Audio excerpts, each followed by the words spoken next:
What's up? What's up? Good day sa ating lahat. Happy Thanksgiving po sa ating lahat.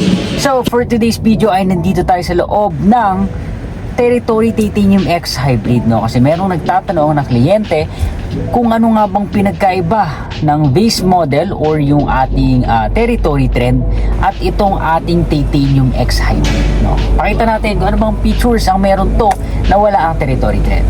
Tara, let's go! Ikot tayo. O ano nga bang pinagkaiba niya? So unahin na natin yung ating wireless charger. Kung makikita nyo, meron tayong wireless charger dito sa harap. Sa Territory Trend naman ay wala pa po. Pagdating naman dito sa kanyang automatic rain sensing, so meron din siya. Pagdating kay Trend, wala na rin po.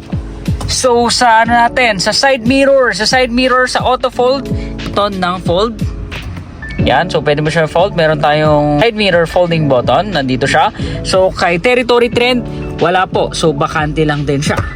So pagdating dito sa kanyang moonroof, meron siyang moonroof sa Titanium X. Pagdating kay Territory Trend is wala din po. Yan yung mga kinaibahan sa kanya. Siyempre, yung kanyang ambient lighting. So, turn na natin yung ambient lighting. So, ito siya. So, dito, we have 64 colors. So, pwede ka mamili, no, kung anong kulay yung gusto mo. So, on natin siya. Ayan siya. So, kita ba? Ayan, gawin natin siyang red para mas visible siya. So, ayan siya. Yung kanyang ambient lighting. Yan. Tapos, labas tayo sa harap. Check natin yung kinaibahan niya pagdating naman sa labas. Yan, labas. So check natin. So makikita natin dito sa labas is yung kanyang coast to coast daytime running light. So umiilaw din po yan. Yan o, so gusto mag-upgrade, yes, pwede po tayo mag-upgrade. May accessories tayo nito. Kung gusto nyong gawing Titanium X, yung harap ng Trend nyo, pwede, may accessories po tayo niyan dito.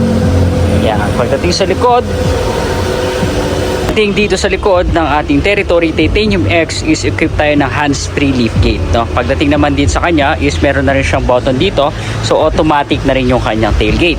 Unlike kay Territory Trend is yung kanyang liftgate is manually manually open pa.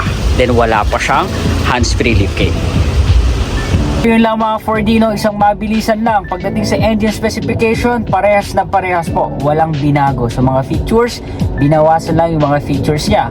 Mga 4D, no? Maraming salamat kung umabot kayo sa video na to. Kapag may mga question ka, comment down below lang, no? Sasagutin po natin yan. Yun lang. Ingat. Don't forget to subscribe and like the hit button for more Ford tips.